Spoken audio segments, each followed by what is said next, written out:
What's going on, everybody? You've got the card board coaches here with your boy, Coach Co. And team, today we got a very special guest on the podcast today, Susan Lulgjuraj. No, So close. What was it? What you got to tell me.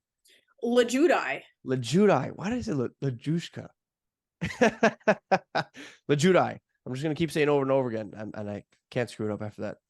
So for those of you who don't know, Susan is with CSG, and I would love for you to explain your role. For those of you, before we get into that though, for those of you who don't know, CSG has had a major announcement recently, and that's part of the reason why I wanted to have Susan on the podcast. But also, I mean, I've met Susan so many times, and I'd like to know a little bit more about Susan's story, not just with respect to CSG, but her own collecting.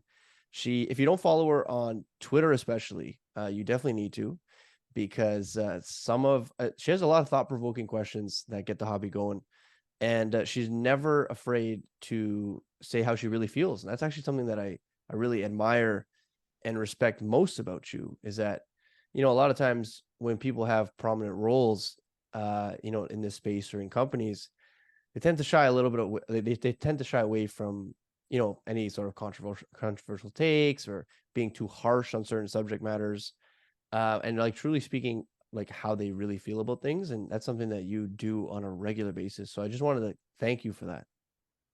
Yeah, that you're welcome, but admittedly that is hard. Like you said, like you work for a company, so there is a fine line.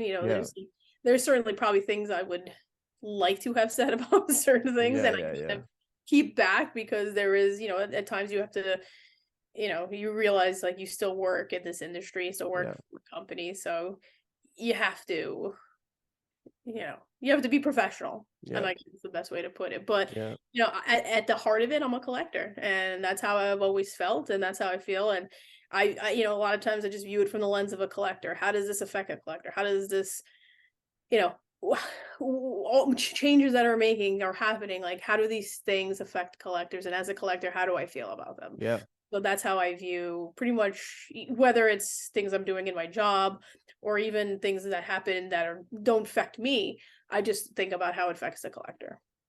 And I mean, I love that. Like that's we need more people who are truly collectors in these prominent roles. You know what I mean? Like I know that at the end of the day, these are businesses, and like getting a lot of business people in there is important as well to further that business. But there needs to be like a fine line between like business and collecting, because ultimately like this is a hobby, right? And like the minute it stops feeling like one, I mean, a lot of people are just going to find another damn hobby. You know what I mean? Like I'm sure like the diehard collectors aren't going anywhere anytime soon, but there's been a lot of talk recently of like, are we in a bear market? Are we in a bull market? Are we, like what type of content do we want to start consuming?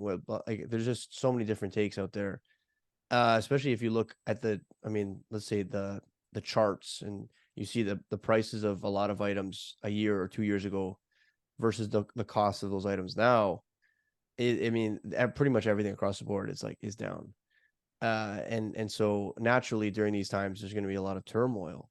And so having people with collecting backgrounds, that's personally who I want at the helm here. You know what I mean? So for sure. We're talking about just the market itself. Like if you've been collecting for a long time, none of this feels wrong. It's like we've been here, we've seen the cycle go up and down, up and down. The thing that felt different was actually the pandemic and how everything shot through the roof. That was the anomaly to me as a collector. And look, I don't do stats and I don't do analytics, and I have nothing wrong with that. I love the app. I have plenty of the apps on my phone. Like I check them, I look at the different indexes, and I like them. But if you've been in this hobby a long time, like you see the ups and downs, and we're still here. That's what I always like it's been up, it's been down. I like to call like the peaks and valleys of collecting. And at the end of it though, we're still here. We're still collecting, and collecting isn't black and white. It's whatever you want it to be on any given day. Like I could collect one thing today and decide tomorrow I want to collect something else, or I want to collect a different way. And none of it is wrong. I love that. Let me ask something. You said you've been in this hobby for quite some time. During the, as you said, the pandemic was just like kind of surreal time for, the price of things shooting straight.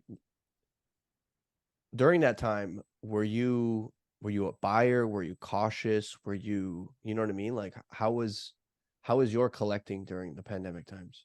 I still focus on what I focus on. Like I'm a big Derek Jeter collector, so I bought Nice. cards here and there of things. You know what else happened during the pandemic? Yes, cards were more expensive, but also cards I hadn't seen pop up in a very long time were Mm, coming to market. So I was able to purchase big holes in my collection of things I didn't have and hadn't seen in like either really good condition or for like a good price. And even though things were like again slightly more yeah. expensive, is it really? And like this is a question I've asked, is it really overpaying if it's for your PC? I don't think so. So Yeah. like for things I bought for Yeah. my collection that I may not have bought otherwise because they weren't popping up. So I still bought things. I sold a very big card during the pandemic, and I don't sell cards. Like Yeah. you are gonna have to pry my collection out of like my cold fingers. Like, Yeah. Yeah. and we decided we needed to move and buy. I had a kid, and we needed to go to a better school district. So I sold a big card, and don't regret it, and put a down payment on where I live, and thank the pandemic for it. Like not that, obviously that, but like that spike in the hobby, like that's the only time I've sold a card and I'm okay with it. Can I ask you what the card was? Yeah, it was a 2011 uh finest X Fractor Mike Trout autograph rookie card. That's a big one. Yeah.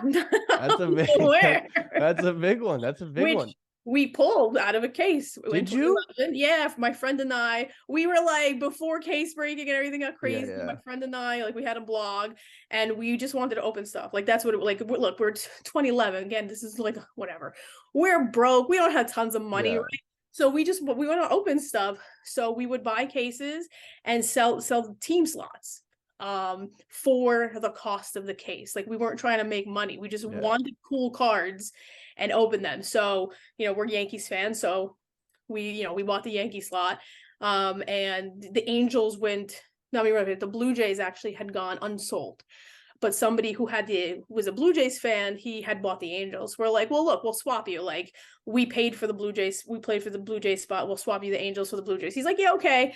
And we ended up pulling the Trout in that case. That's crazy. Yeah.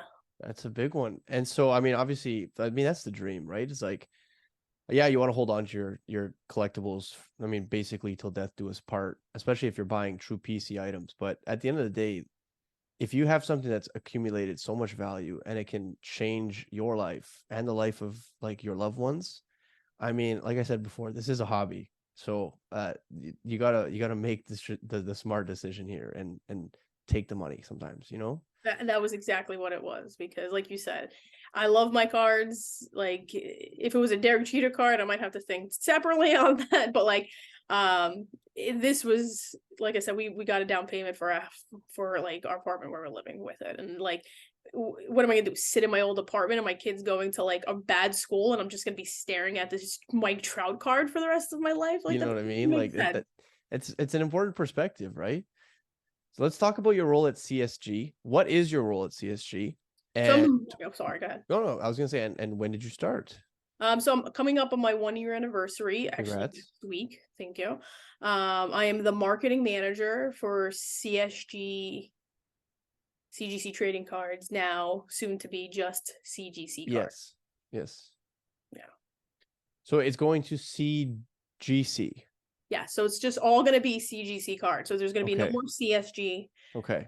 And it used to was CGC trading cards, and that's where you would grade like Pokemon and Magic. Yes. But now all cards will be graded under the CGC cards umbrella. So sports, non-sports, trading card games, everything will be under that. Okay. And before we get into the details of that, I want to know a little bit more about your lineage with, let's call it just CGC moving forward. So when did you start at the company in general? So did you recently got into this marketing position? No, this started as this was my role. It was with just CSG. I Yeah. was a CSG marketing manager, and then about 7 to 8 months later, I also then took over trading cards as well. Okay, all right, that makes sense. So then it was both, and now it's the same job. It's just now just one company name. Yeah, so I mean, a little bit easier for you to manage at least. Yeah. There's been a lot of changes with CGC over the course of the last, I mean, since basically the pandemic, right? You guys have changed the holders twice now. I'll say this: the holders are exactly the same. Okay. The actual plastic holders, the label though. yeah, the label, yes. Yes. But I just want to make sure the holders themselves, because thank you. the holders we take very big pride on. Like they were super nice. I was wondering. I'm like, she almost jumped down my throat there. No, I was like, the holders are the same. You're right. You're right. Okay, so you guys changed the labels. I guess some people, and again, this isn't me, some people in my comment section have been saying, you know, like they're not fond of the fact that you guys keep changing labels. Is this the last time you guys change the label for the foreseeable future? What forced the label change? Like, I'm curious. Yeah, so becoming one company with like CSG and CGC trading cards merging under CGC cards, we needed to have one unified label, right? Because CGC trading cards had the blue label, CSG has the black label, and to be one company, it has to look like one company. So we needed to have one label, and we went through so many iterations of what that would look like. I'm not exaggerating. Like there was like crazy looking labels, like really things that actually like pulled from like both of them, black, blue, other colors, like everything.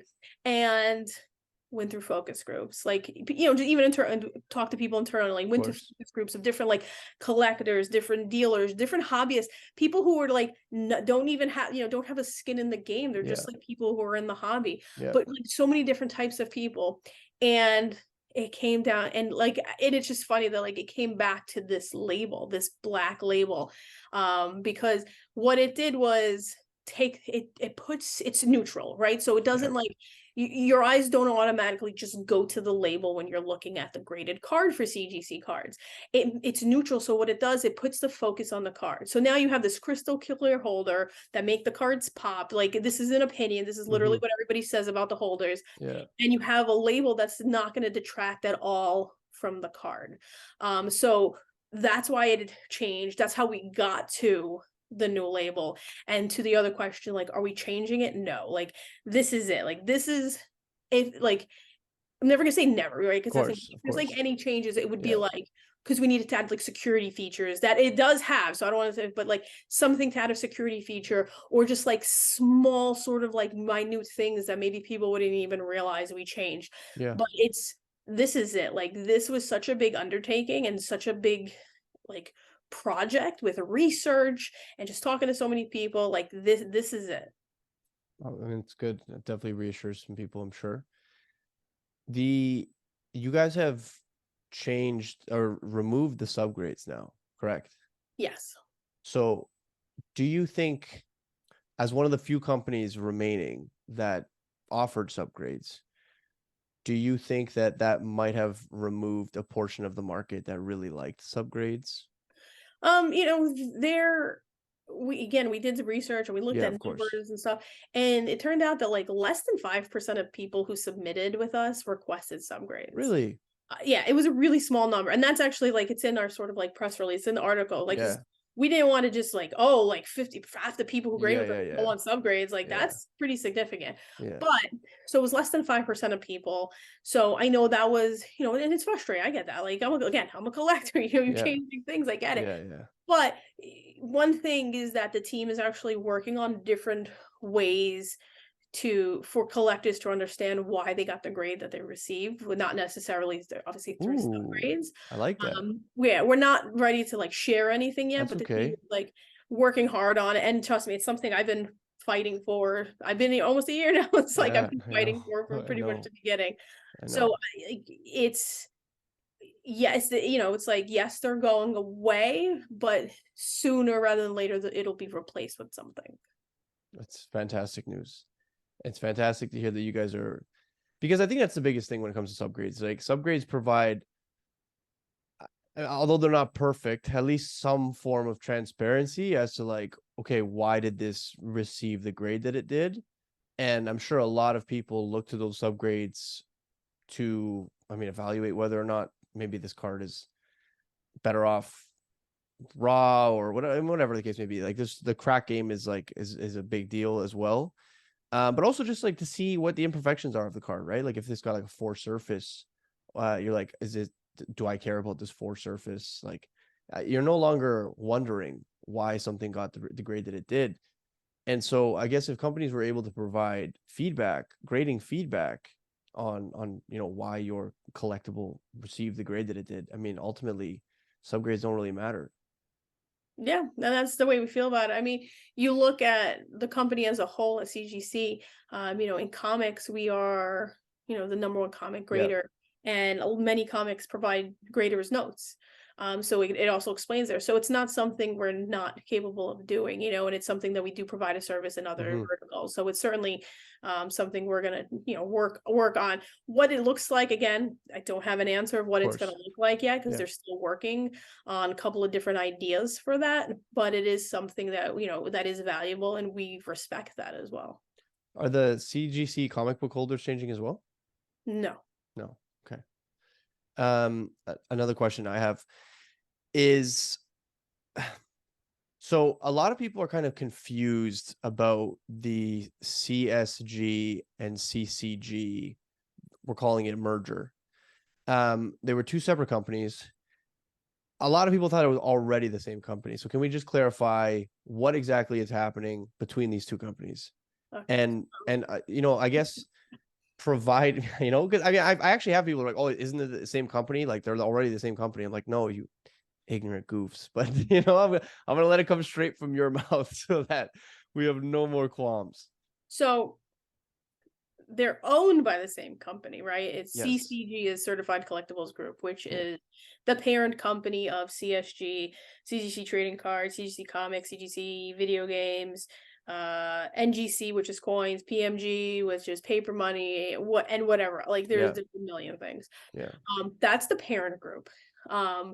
So CSG, while CSG and CGC were owned by the same parent company, they did operate as separate companies, like with separate verticals. We call them verticals. So they operate as separate verticals within the building. So like if you wanted to grade baseball cards with your Pokemon cards, you couldn't just send them all in one box. Interesting. So you had to send them separately before. Now, because of this merger, you just need to put all your cards in one box and you're fine.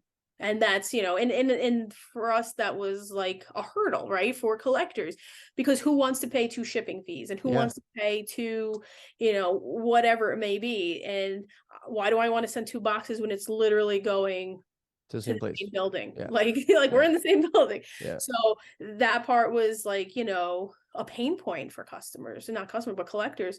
So the merger helped fix that, because on the back end, like logistically on the back end, we're able to fix those issues. So now you're able to just send it all in one box. That's because now we're just CGC cards and not 2 separate companies. So much more convenient. Yeah. The grading scale has also been updated, and it's again providing a little bit of confusion. The previous 10 is becoming a pristine 10, correct? So there you go. Yeah, so there's a pristine 10. Okay. So anything that's a pristine 10 now stays a pristine 10. That's not going to change. There's a gem mint 10. And on the CGC trading card side, previously, a gem mint was a 9.5 number. So the best way to understand that is that the actual grade itself, gem mint, is not changing. Like cards will still be gem mint. The only thing changing on that aspect is the number. So instead of it saying a 9.5 gem mint, it's a 10 gem mint. So if your card is a gem mint, it is now a 10, as opposed to a 9.5.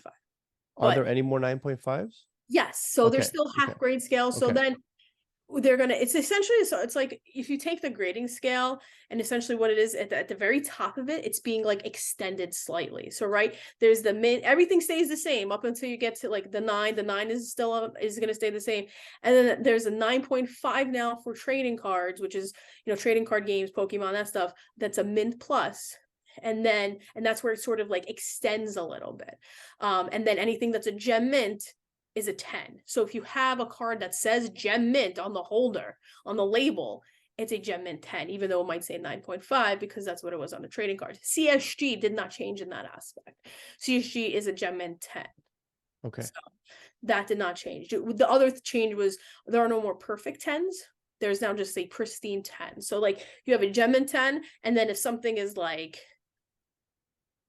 the best of the best, it will get a pristine 10 special label, which is a special gold label. Okay. And if a collector has a card previously holdered, either with the different holder or maybe the 9.5 gem mint grade versus the 10 gem mint grade, how do they go about swapping that? Yeah, and they could just send it in for reholdering. It's $5 to reholder the card through September right now. If they're at the National, you could come do it because we're grading on site at the National. They could come to the National, drop their cards off, and you guys are doing reholders at the National? Yeah.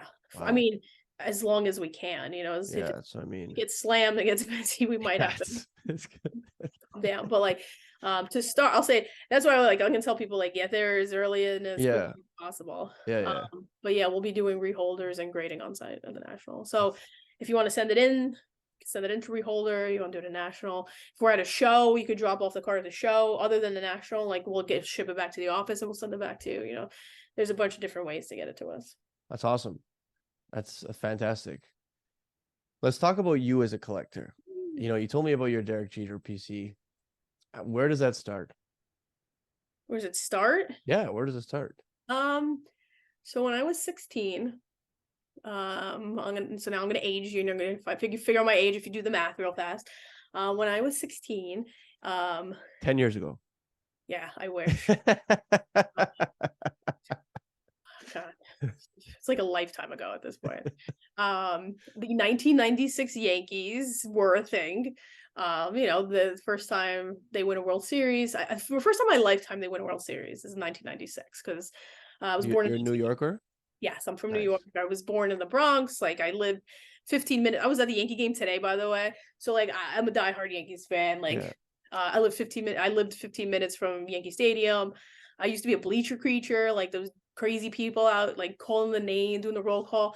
I sat on the bleachers for years. Like there was one year I went to 60 Yankees games, home and away. You know, like I love the Yankees. So 1996 Yankees.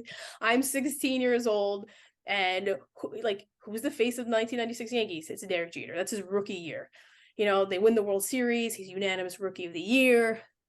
How, as a baseball fan, do you get closer to your player without being a stalker, right? You collect their cards. Yeah. So you collect their cards, and that's what I did. I collected his baseball cards. Had a job. So like, you know, working at the Sports Authority, which I don't even think exists anymore. And I'm like writing out checks to eBay, like buying lots and cards off of eBay, writing out checks.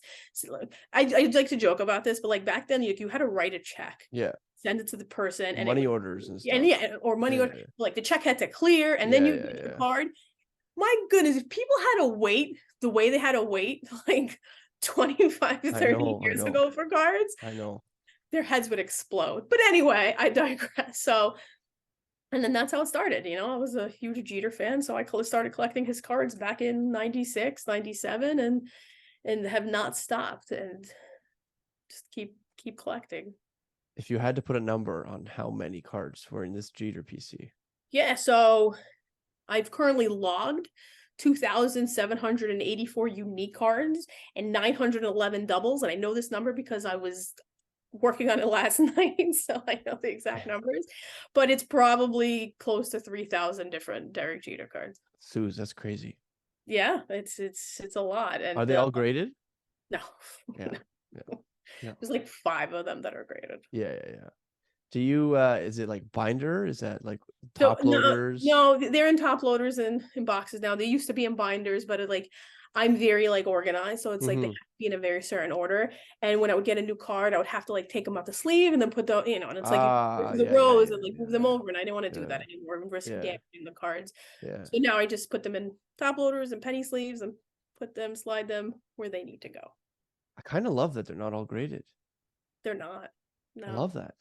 You know, especially nowadays, there's such an emphasis on like grading literally everything.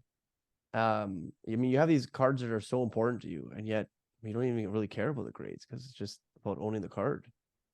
Pretty much. Like, I like to spend my money on baseball cards. Because I love cards. There are some, obviously, there are some that are graded, like my SP, like my Jeter SPs, like the SPs, like those are graded. Probably actually most of my rookie cards are graded. I have a handful of autos that are graded. So like I've actually been slowly putting some to the side that I'm gonna go to send in for grading as well, because for me, the grading part of collecting is more about the protection of the card.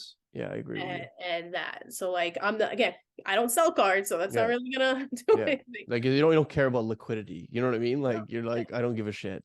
I just want to protect my cards. And so that's why like there's some that are definitely gonna be going off for grading very soon.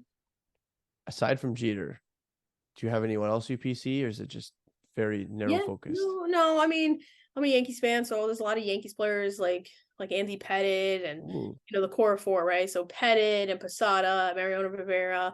I currently love Anthony Rizzo, so I have a really nice Rizzo PC.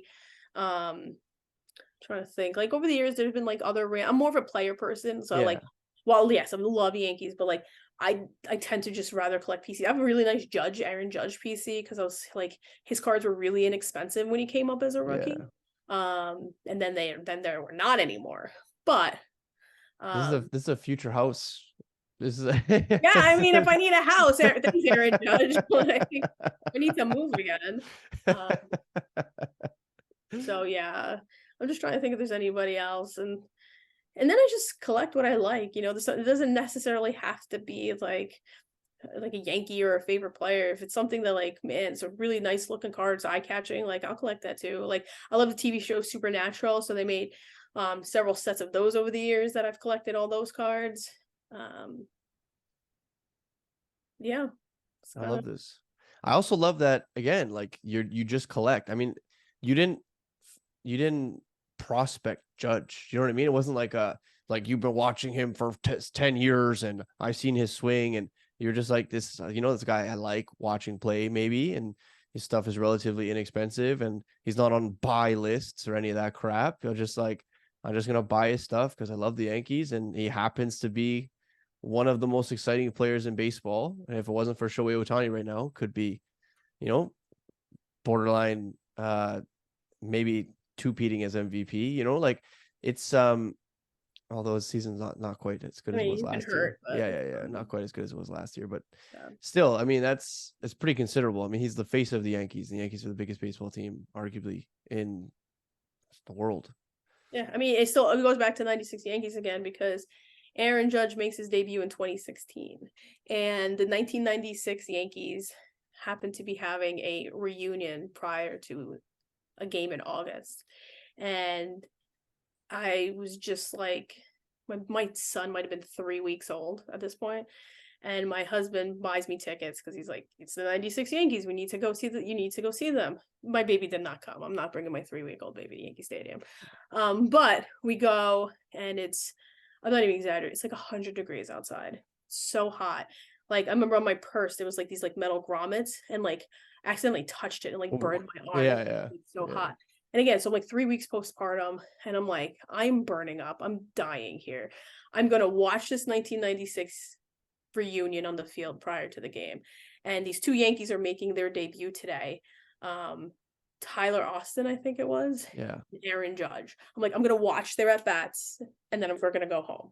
And he's like, yeah, that's fine. Because I was like, again, I'm tired. I'm like, I don't know, like if you have kids, like. No, I don't. Okay, I was like, if you have kids, make sure you treat the woman, the mother. Yes. She was great. But they hit back-to-back home runs. Tyler Austin and Aaron Judge in their debuts. On the 96 reunion. Yeah. Day. So that's why it all goes back to this 96 team. Yeah. They hit back-to-back home runs. Aaron Judge hits his home run in his debut, and I'm like, I love this guy. I want to buy all his cards. That's unreal. And that was it. So I started just buying up like. Why him instead of Austin? Because Aaron Judge is 6'7" and just like a monster. He's a beast, It's like he's a planet, right? You just gravitate towards him. So like he has his own sort of like gravitational pull. So did Giancarlo Stanton. I'm actually upset that it just never. I mean, he had like one. I think he hit 50 one season when he got traded from the Marlins. But like I really thought that like they were nicknamed the Twin Towers for a little Yeah, I bit, mean, right? Like probably can't use that in New York I anymore. know, I know, I know, I know, I So, know, I know. I love him. I love Stanton. Yeah. And so it's like I'm really rooting for him, and I want him to like really just turn things He's around. got so much raw talent, you know? Like Yeah. I don't know. It's just been injuries. It's been nonstop. The hamstrings been just He gets so like he gets like hot, and then he gets hurt. Like yeah. that's what happens. It's like as soon as he starts getting hot, you're like, oh no, the injury's coming, because like he immediately gets. Yeah. So unfortunate. Talk to me about what's your favorite part about being like this entrenched into the hobby and not even like collecting. Yes, I mean you're an unreal collector. I mean you're so passionate, but like having a voice in this hobby because of where you stand with CGC. Um, it's a little tough. I like the business of the hobby. Like it's like not things people think about, but it's like, it's like things going down. I love the business aspect and how things are gonna affect. So like, anything with Fanatics, like I'm fascinated by it all. Anything happening, I'm like, oh my gosh, did you see this? And other people like, who cares? I'm like, I care. Like this is Yeah, the thing yeah, I yeah, care about. yeah. But I love that kind of stuff. And for me, it's less about like a voice on the outside, right? Um, because I don't really do a lot of content. I don't create a ton of content. Like I don't really make videos. I But tweet. but your decisions have an impact on Yeah, the but let's hobby, say though. so I like the fact that I can work at Yeah, companies and affect change in that. yeah, yeah, yeah. So it's in it. I used to work at Tops. Like we haven't touched on that. When I worked at Top, I was there for 5 years, and I worked in their marketing department too. And I still get a kick out of them. I'm not gonna lie. Sometimes where I still see things that they're doing, and I'm almost like, I did that. That was my idea. Really? So like Yeah, I'll get it. I get a kick out of that that's sometimes. awesome. Um, so like I like being able to do that because we touched on it earlier, it's like being a collector and fighting for collectors. And it's like I always viewed myself wherever I worked within this industry as like a collector advocate, because you have people who either, and it's not everybody, so I'm not trying to Of paint it course. like that, but like people who either came in that aren't collectors, so they don't really understand the mindset, or people who had collected at some point, but like that is not their focus anymore. So for me, it's always been important to be like a voice of the collector within these companies that I work for. Yeah. So to me, that's been really important. And it's not like, and so it's like, yeah, when I was like, oh, I see things Top's doing, and I'm like, oh, I did that, but I don't like shout it from the rooftops. I'm not like on Twitter, I'm like, oh, did you know Yeah, yeah. Tops did this program, but that was Yeah. my idea. It's like I don't do that, but like I get a little self satisfaction from it. Let's talk a little bit about Fanatics then. How do you feel about the recent news that they served up almost like they served up papers to distributors? It's interesting. I got, yeah, it's I'm intrigued to see how this is where this is all going. I Like, should probably clarify really quickly for the listeners. So yeah, yeah, Tops. Tops sent a document. So far the only one that people that the section that's been floating around is section 8, and it talks about the new provisions in place for MVP. I'm not so sure the what the actual direct accounts. It's MVV direct accounts. Perfect. So anyone who buys direct from Tops, there's not a ton of these people. Well, a lot of people buy their product from these people. So these are like the people who have been dealing with Tops directly. Your local card shop, chances are, probably buys from another distributor who has one of these MVP direct accounts. They have stated that there's no more business to business sales, as well as there's no more online breaks to be done unless they're sold in shop, basically, or unless the breaks take place in shop.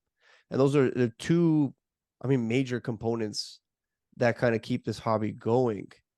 At least the modern day hobby, right? They're also not allowed to sell product online at all, I don't think, right? On the website, if I'm not mistaken. I don't remember that part of it. Okay. So at the very least, the first two. And back to my question is like, how do you think this affects the collector? It affects the collector in the sense that you're limiting distribution of product. if I'm somebody who likes to buy into breaks, like you're gonna limit where I can buy my breaks, and is that gonna be like, are they gonna be funneling people now to Fanatics I Live? Like, think so. I I think mean, so. it's the logical answer, Yeah. but still, it really limits where people are able to make their purchases. Um, and I've never been a fan of exclusivity, even when I worked at Tops, and like I never loved that, like, it's like, baseball is exclusive with Tops and basketball is exclusive with Panini and all that kind of stuff. So I feel like competition is good for the hobby because Hmm. it's like I feel companies get complacent without competition.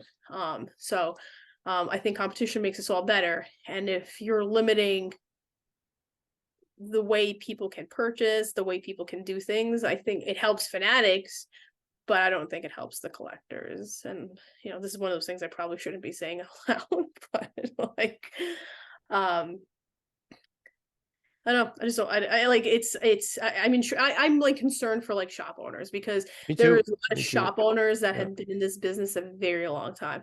People I've known for decades, and I haven't spoken to them about this just because, Well, like, it's like a soft spot. It's like a soft yeah, spot, and right? Like, I'm wondering if they're still going to be here a year from now. well, they have a month to pivot like business, right? That so many people were just like selling on margin. Like Yeah, they already know exactly how many boxes go out that door every month, roughly. Every new product that comes out, they have a list of people that they sell to, and that list is now zero. And yeah. then you have on the other side, I mean, let's say they did integrate into the online space and they've been doing breaks out of their shop, and maybe even in an attempt to get rid of, extra product they have on hand. I mean, now all of a sudden that's out the window too. So, I mean, a shop is basically just a shop now. And so you are kind of really handcuffing what they can and cannot do without the implementation of Fanatics Live, like without like somewhere to take these people, you can't do anything. I mean, shops can't sell your products on eBay. Like it's tough. It's definitely tough. And I too am curious. I gotta believe that Fanatics Live is ready to roll out based on how they've increased their marketing. To like, they're posting like a reel a day, if not two or Yeah. three about it, and like it doesn't really show anything. It's just kind of like one of those like coming Coming soon. soon. Yeah. Yes, yes, yes. It's like they're all like movie trailers, right?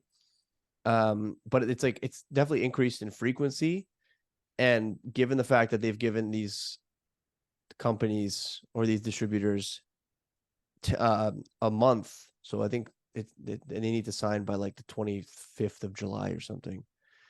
You got to believe that they're going to have somewhere to at least take them, at least with respect to the breaks. But the business to business stuff is gonna wreck a few of them for sure. Yeah, I mean, I have questions because I think like for Fanatics Live, like, didn't you have to like apply to it to if you want to be a breaker? Like, Yep. so what happens? And I don't know if this is the case, but like, what happens if I'm a direct store, but I applied to be on Fanatics Live and I didn't get it? I'm still limited by where I can sell them my products without having Fanatics Live, so it can completely cuts off a stream. I don't know if that's the case or not, but these are questions I personally have when it comes to all this. So like, If I'm a store, why don't I just hire somebody that doesn't, and I sell them product, and then that person breaks for me, or what they break business? independently, or you know what I mean? Like there's definitely going to be ways like Like, you they have to. I mean, again, I've been in this hobby very long. You also don't need to be in this hobby a very Yeah, long time. But people find in this hobby, people of find ways course. around Of everything. course they So do. Of course they do. I'm not worried about. I'm like, Of course. I'm sure they'll I figure it know, out. no, no. Of course they will. You know what I mean? So like, especially you're talking about me having to close my doors, or these rules that you've just decided to implement. Like, guess what? Guess which one I'm going to choose. I'm choosing to fight this, right? So yeah, it's gonna be very interesting. The It's funny. A lot of people have seem to be excited. Like collectors seem to be excited about this, which I found odd. Um, at least the ones that have commented on some of my content. And I guess it's just they truly believe that shops are like evil markup machines. Do you know what I mean? it baffles me. I think it's so during the pandemic, I do think product was marked up, to a lot. Like the margins were crazy during the Crazy. pandemic. But the companies caught up to that, like Meeting Tops and Panini and Upper Deck. And the cost of product from the like wholesale is not as cheap as it used to be. Yeah. So now the shops, like you said, are working on like paper thin margins on these. So it's, but I could see why collectors would still be frustrated by, what happened 2-3 years ago. It wasn't that long ago. No. But this stuff isn't really talked about. People don't really know that like what the price of a product from Tops No, they have no idea. shops. So they have no idea that like, yeah, this is I'm asking you to spend $450 on this because I've paid $445 for this. Like, I don't know that's the number. I was just making it up. No, for sure. Like I it's funny. I had this conversation recently with a local card shop, and they're like, "How am I supposed to how are we supposed to make money? Like, what am I supposed to charge for this box? Like $200?" I'm like, I paid $175 for it, and I'm like, yeah, crazy. So, yeah, and so it's like I don't think collectors realize that either. And it's not up. And to be fair, it's not really up to them to realize. No, and it's not really they don't give a shit. They just care about like who's gonna be the what's gonna be the cheapest way for me to get what I want. Exactly. So but like for me, I'm so fascinated by all this business side of it. So like I'm intrigued to see what's all gonna happen. Like what, all these rule changes, and it's fine. I kind of like joked about it on Twitter. I was like, oh, it's interesting to see all these hobby shops renovating their stores all at the same time. I know. Wink, wink. I know. So I'm intrigued to see what what happens, and where it all goes. I don't know the answer to that, and so that's why I tend to keep more of an open mind rather than trying to like pass judgment on things. Of course. I used to, prior to my career in the industry, I was a journalist, so I try to just keep an open mind about things and just I tend to ask more questions than give answers because were you just trying to find out. Yeah, I was actually a sports writer, so it wasn't anything fancy. I didn't I mean that's still journalism. I didn't like take down any governments. No, I mean why does that have to be one or the other? I don't know. That's awesome. Tell me about that. I want to know. Yeah, so I was a sports. That's what I wanted to be when I grow up. I wanted to be a sports writer, so that's what I did. Was that something you said like in high school? Yeah, because I was like, I'm gonna be a doctor when I grow up. Yeah. And like I go to high school and I was taking like all these science courses, like advanced courses. Yeah, man, science really sucks. I was like, I do not want to be a doctor because now you're telling me I'm gonna have to do like lots of science in schools. I was like, nah, I'm good. And I was like, well, what do I like? This is literally one night, like sitting at home, like 15 years old. I'm like, what do I like? I'm like, I love sports. I love writing. Oh, I can write about sports. And so then that's what I did. So 15, 16 were like very pivotal years for you. Yeah. Like you actually like 96. changed the trajectory of your life. Like when you were 15, 16. Yeah. You know how the small amount of people that they can say that, you know what I mean? Like there's not a lot of people that have it figured out at 15, 16. Oh, I don't have anything figured out. No, I know, but like look at the things that you were doing at 15, 16 and like look where you are today, and they're all kind of because of that. Yeah. So yeah, I became a sports writer and I did that for about 20 years. Then how can you do it for 20 years if you're 26? Yeah, exactly. Prodigy. You didn't know that about me. But so yeah, and then like it was about 20. I'm trying to think, like, so I did it from about like about 15 to 20 years in that range, and then I started working in this industry. Love it. What are you looking forward to most? Let's say heading into the national and in the next 12 months. So national itself, I'm super excited because me too. I planned a whole really fun booth for like the CGC cards booth, and it better be good. Like I did so much work for this booth, and I'm really excited for it because I think it's like really different than things that we've done in the past, and I think it's a lot of fun. And for me, it was like, how can we make the national fun for collectors? And that to me is what drove everything around the booth. So in general, I'm excited for the national because of that. Because I'll be honest, normally I'm like, oh God, 5 days at a card show, like please, like somebody kidnap me and take me home early. I love the national, but I love 3 days of the national. So like, but this one I'm like, I'm actually like super excited for this one because of this reason. So I want to see how that all goes. And then the next 12 months, I'm excited actually to see like where non-sports goes, because I feel like in general non-sports has been like, even though people want like markets are down, like I feel like it's been gaining more and more traction.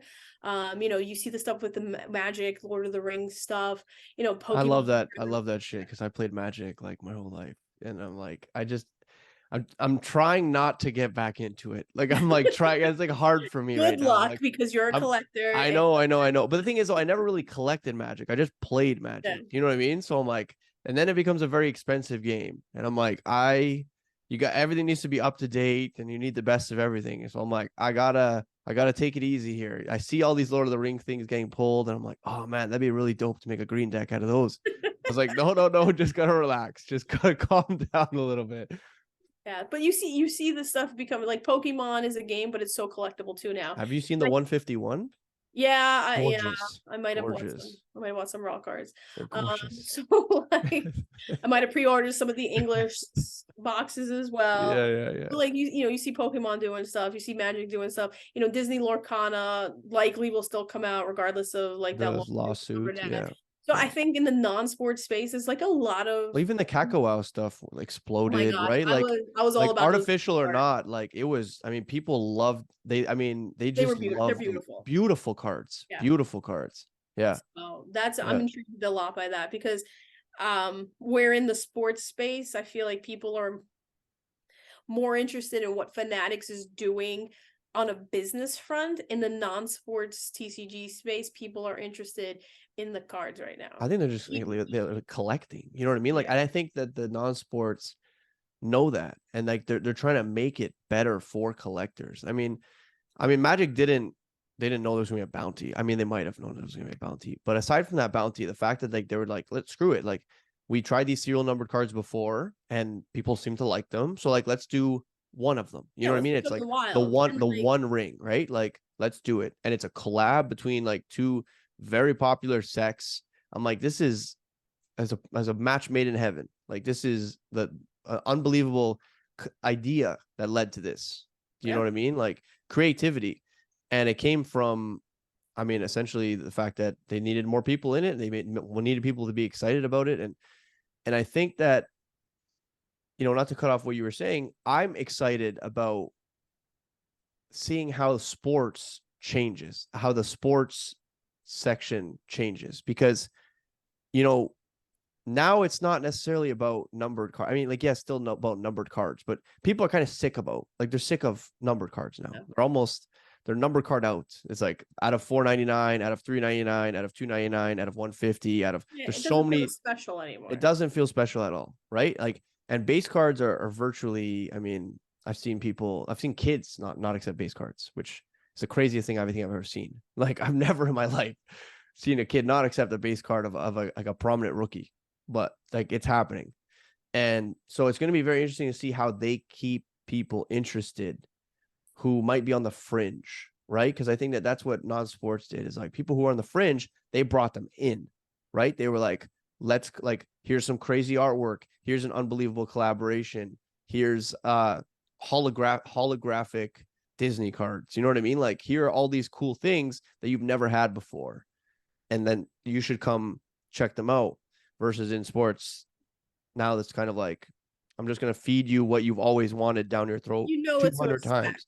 Yeah. Like, if I eat burgers every day, I get sick of burgers. You know what I mean? Like, so too much of a good thing is never a good thing. Yeah. But like, look at Pokemon, right? So Pokemon has been in the US, 1996-ish, 1999, 30 years. Yeah. And yet it's as popular as ever, the cards, and like, so the Pokemon 151, they come out with stuff, and it's like, what, and I've thought about this, and you kind of saw it a little bit. It's like, what can sports learn from that side of the collecting business. And it was interesting because Topps put out a series 1 box, that was exactly like a Pokemon box. It had the oversized card in it, a pin, a bunch of booster packs for the sake of like what it is. It was literally the Pokemon box. And I was like, made me laugh. I was like, this is exactly, and I liked it though, because it was like, Pokemon to me is inexpensive, right? Yeah. I don't have this like, yeah, these Pokemon 151 boxes or boosters are going for like 180, 200 bucks right now. Yeah. Fine. But like, I could go to the store and buy like a tin, or I could buy like one of these smaller boxes and still enjoy it. Costco At has Costco. I thought Pokemon cards. we go to Barnes and Noble a lot, my son and I, because like he collects Pokemon cards. So we go to Barnes and Noble, and like I literally cannot leave Barnes and Noble without a box of Pokemon cards. It's my own fault, because like when he's like, can we go to Barnes and You Noble? set the precedent. Yeah, but he's like, can we go to Barnes and Noble? I'm like, of course we could go to Barnes and Noble. And what do we go there for? I mean, we buy books too, but like Pokemon cards. But because it's inexpensive, like I don't have to worry about like, oh my gosh, every time I buy this, here's another 50 bucks down the drain, because it's not like, they're like what, $20, $25. And I get it, blasters like that too, but blasters don't have the same kind of value that you're getting from these Pokemon boxes. No. And I'm not worried about that. Again, I don't sell cards. He's not even really worried about that. You know what I mean? Like, he's not really worried about the value of it, really. Like, he's just like, I want my favorite Pokemon. I want I want a shiny thing. I want and that's it exactly. He'll be like, Mommy, I got a gold rare. And yeah. It's great. And he has no idea. But to him, like, he knows a gold rare is good. So. Yeah, no, I'm excited. And I'm excited that you're at the helm, that you are out there doing your thing, whether it's on Twitter, whether it's on other forms of social media, whether it's with CGC directly, whether it's at the national. I mean, you're always out there doing your thing. So I want to, again, just thank you and tell you how much I appreciate it. And honestly, thank you for coming on the podcast. Where can people contact you if they have suggestions, questions, you want fan mail? No. So I'm pretty much have the same handle like everywhere. It's at @YANXCHICK, because remember, I'm a Yankees fan. Yes. So it's YANXCHICK, and it was literally my handle from like AOL. For you youngins, AOL was a thing back in the day. So it was like my AIM username was YANXCHICK, and that's why it's with an X, because that was the cool way to spell Yankees. Yeah. So it's literally the same thing I've had for now, again, for like 25, 30. I'm telling you that 15, 16-year-old you is coming up again. Yeah, here she is. Just I love it. Making waves. Excellent. All later. So yeah, so Twitter, Instagram, like YouTube, like literally TikTok, it's the same handle everywhere. So fantastic. Suze, I want you to have a wonderful rest of the day. Thank you so much for coming on again. Team, please go follow her and show her some love, and check out CGC and everything they've got coming on or going on in the not so distant future. For now, Cardboard Coaches are out of here.